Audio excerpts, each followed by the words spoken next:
Hi everybody, I'm making this video to give you an update on what's been going on with the car and what I've done since the last video, and kind of give you an idea of the plans for the future with this build. So since the last video, I have added a Turbo Smart bypass valve so that the air's got somewhere to go when I let off the throttle. It works pretty good.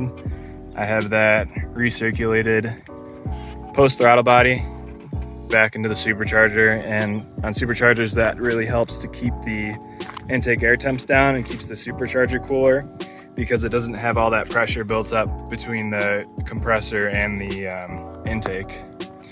I also had a bigger plate welded here. As you can see, it is way thicker and it's no longer leaking boost, which is awesome. And I put a Teflon gasket and RTV between the new adapter plate and the supercharger, so that's helped a lot. I also high temp painted all of the piping to kind of help keep the hot temperature inside the pipe and not floating around under the hood. I can't remember if I mentioned this in the last video, but I also had a bung welded in on the post supercharger piping, and this is a GM intake air temp sensor, and the reason I did that is because it reads much faster than the stock intake air temp sensor, and the stock sensor is actually on the MAF, which is pre-supercharger, and obviously the air is going to be much hotter after it comes out that supercharger, so this gives more accurate readings.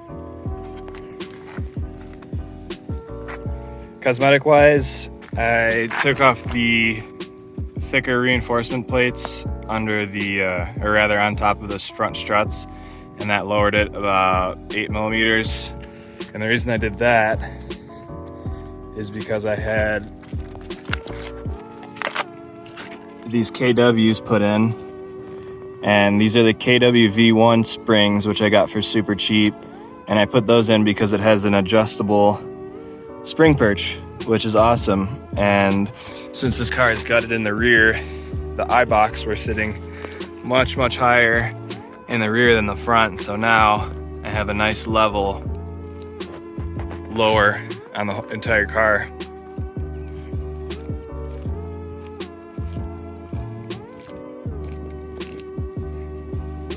Another update on the exhaust is I had a Vibrant 3-inch resonator put in because this is a catless exhaust and it is loud, and so this resonator here really helped even out the tone and get rid of any farty noises that didn't sound nice. And so now I have the biggest Vibrant bottle resonator, and I also have the biggest Vibrant fart can muffler.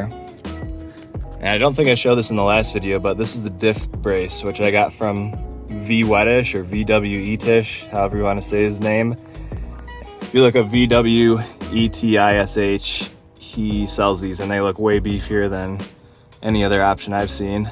Next up on the suspension, I'm gonna replace these crappy Coney oranges, or Coney Streets they're called now, because these are super old, and I've got some adjustable Coney yellows coming in the mail, and those will really help with the 60 foots and traction, launches, whatever, versus super old blown shocks.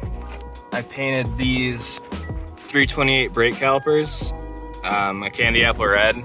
I just used some Duplicolor spray paint, and I really like how they turned out. I need to do the front still. I also have the stud conversion in the rear, which I'm also going to do in the front. Just makes it easier to swap wheels, and also I don't need different size bolts every time I want to put different wheels on or different size spacers, because these are good up to 25 millimeter spacers. Right now in the rear, I'm running a 12 millimeter. And on the front, I'm running a 25 or 20 millimeter, I can't remember. That's the crappy old spray paint I used, gonna have to redo that. But as it sits right now, I'm really happy with it. Everything's going good. Bob at Stage FP has been doing a great job with the tuning revisions. We're now on revision 3 and it's driving much smoother, and it seems like it has a lot more power. I am hoping for about 350 wheel horsepower on this setup without meth injection. And I know I've been getting a lot of comments on that last video asking about dyno numbers and quarter mile numbers and whatnot. I will be getting a dyno as soon as possible. I do just want to get this tune all ironed out before I put numbers up, and so I have an accurate read of what's actually going on.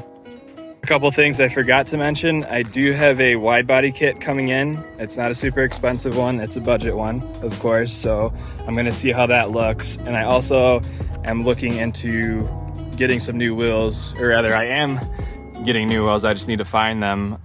But they're gonna be some very wide wheels with some very thick tires, and I really would like to put a nice big wing on here. Some people hate it, some people like it. I really like the look if you get the right wing. So I will keep you guys posted and definitely put up pictures. You can follow my Instagram. I'll link it in the description. And that's where I post most of my updates and pictures of the car.